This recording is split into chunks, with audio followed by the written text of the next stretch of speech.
bizim Türkçemize geçmiş kadr-ı kıymet, şanı yüce, değeri yüksek manasına geliyor.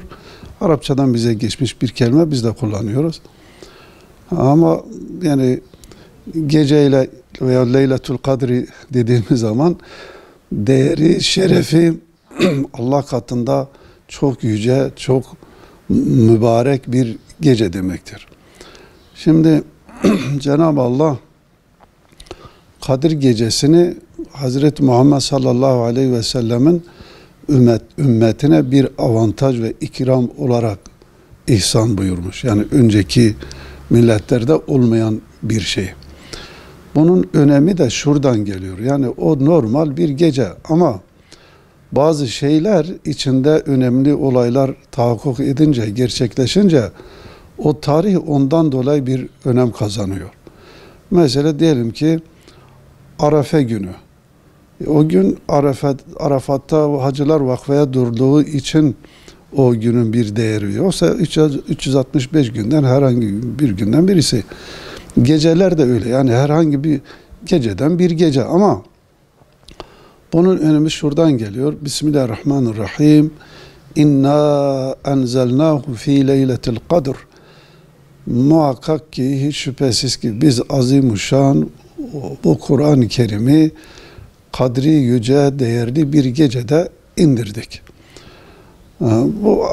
Bu sure böyle devam ediyor. Ama Kur'an-ı Kerim'de sadece bir gün veya bir geceye mahsus böyle bir sure inmesi yok. Sadece Kadir Gecesi'yle alakalı var. Bir de Kur'an-ı Kerim'de Ramazan-ı Şerif'le alakalı ayetlerin içerisinde Bismillahirrahmanirrahim. Şehru Ramazanellezî unzile fîhil Kur'an. Orada da yani bu 12 aydan Ramazan ayının kıymeti olması da Cenab-ı Allah onda Kur'an-ı Kerim'i indirdiğinden bahsederek ona bir değer katıyor. وَمَنْ شَهِدَ مِنْكُمُ الشَّهْرَ فَلْيَصُمْ.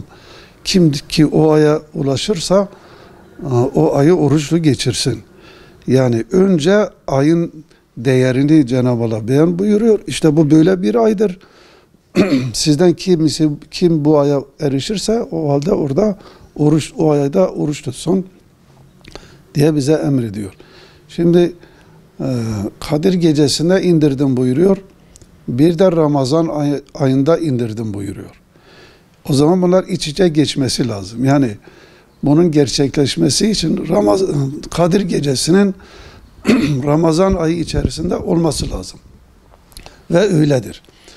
Ama gün olarak Resulullah sallallahu aleyhi ve sellem buyuruyor ki işte Ramazan'ı son 10 günün tek gecelerinde işte 23, daha 25, 27 böyle değişik görüşler var ama ekser ulemanın görüşü 27. gece olmasıdır. Peki niye böyle tam kesin belli değil? Özellikle Ramazan'ın son 10 gününü hepsini ibadette geçirmek, onun hikmeti de bu. Yani sadece bir güne mahsus olsa insanlar sadece o bir gün dikkat edecek ama bir 10 günün içerisinde oldu mu o 10 günü değerlendirmek açısından önemli. Bunun için dinimizde itikaf diye bir sünnet var. Ramazan-ı Şerif'in özellikle itikaf her zaman olur.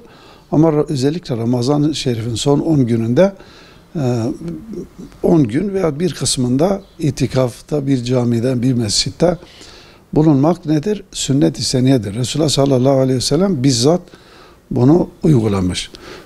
Onun için Kadir Gecesi çok önemli. Şimdi bu Kadir Gecesi'nin içerisinde Allahu Teala ben işte bu Kur'an-ı Kerim'i biz azimüşşan Kadir Gecesi'nde indirdik.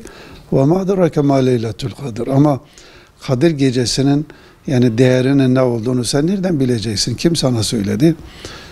Leyletul kadri hayrun min elfi şehr.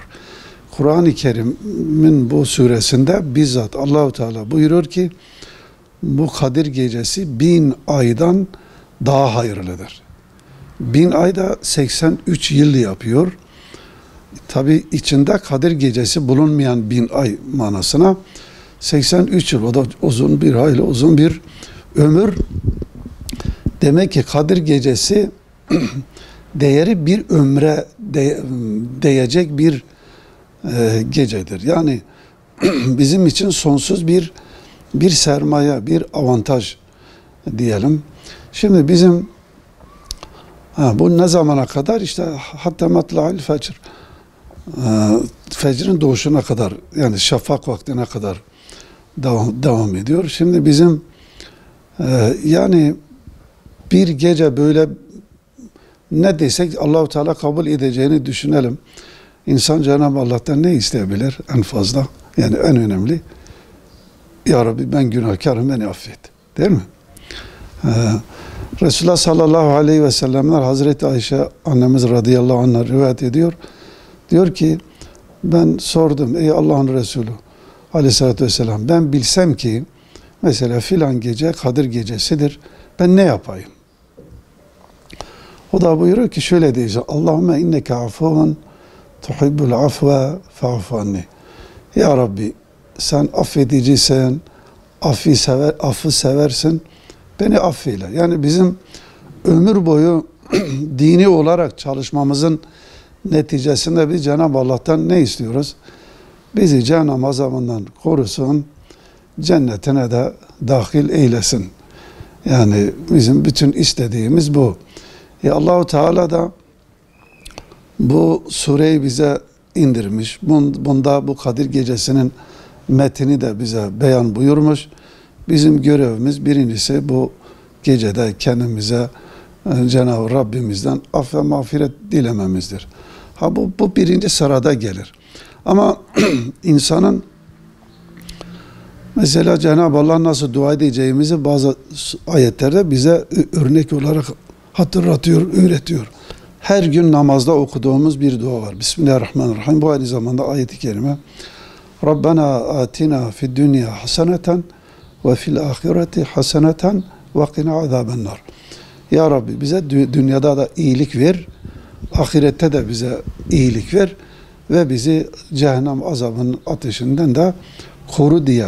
Bunu bizim böyle dua etmemizi o bize öğretmiş. Dolayısıyla biz ilk başta Rabbimizden af talep etmemizle beraber, mağfiretini, cennetini istememizle beraber dünyalık da isteyebiliriz. Yani kendimize, ailemize, çevremize, sevdiklerimize, ülkemize, Müslümanlara, Müslüman devletlere bunu biz isteyebiliriz. Kaza ve sıkıntılardan, belalardan Allah-u Teala bizi korumamızı dolayısıyla isteyebiliriz. Ama sadece Cenab-ı Allah'tan affı mağfiret istemek yeterli gelmiyor. Mesela adam bir kötülük yapmış. Mesela diyelim ki kötü bir huyu var. Bu gecede onu sıfırlamak istiyor. Ya Rabbi beni affet. Ama adamın niyeti yani o gece affolayım ama ondan sonra yine devam. O zaman bu geçerli değil. Yani Cenab-ı Allah'tan af isteyeceğimiz zaman şöyle düşünmemiz lazım. Ya Rabbi ben yanlış yaptım, kötü işler yaptım. Ama ben düşündüm, taşındım, ben yanlış bir yoldayım. Ya Rabbi ben bu kötülükleri terk edeceğim senin rızan için. Söz veriyorum, bundan sonra da yapmayacağım. Ve bu kötülükleri yaptığımdan dolayı da ben çok pişmanım ya Rabbi. Keşke yapmasaydım ben. Pişmanım. Böyle olduğu zaman Allah-u Teala affeder. Ama kul hakkı, işte ibadet, mesela adam zekatını vermemiş. Ya Rabbi beni af demekle o af olmaz. O fakirin hakkı ya, verecek. Veya da birisinin hakkını gasp etmişse onu mutlaka iade etmesi lazım. Yani bu gece yapacağımız şeyler, işte Kur'an okumak, hayır hasanatta bulunmak, zekatımız varsa vermek, fitremizi vermek, müminlere dua etmek, kendimizden önce müminlere dua etmek, müminlerin halini düşünmek, onların ahvalını düşünmek, kötü bir durum gelmişse bir karşıma, ondan dolayı da üzüntü duymak, müminlerin iyi bir tarafı varsa onunla sevinmek, bu şekilde ve Kur'an okumak, zikir vesaire gecemizi ihya etmeye çalışmamız gerekiyor. Allahu Teala bizi bu ibadetimizden muvaffak eylesin. Yani bu mübarek gecenin bize de bütün İslam haline, bütün mümin kardeşlerimize hayırlı olmasını diliyorum. Hayırlara vesile olmasını yüce Rabbimizden temenni ediyorum.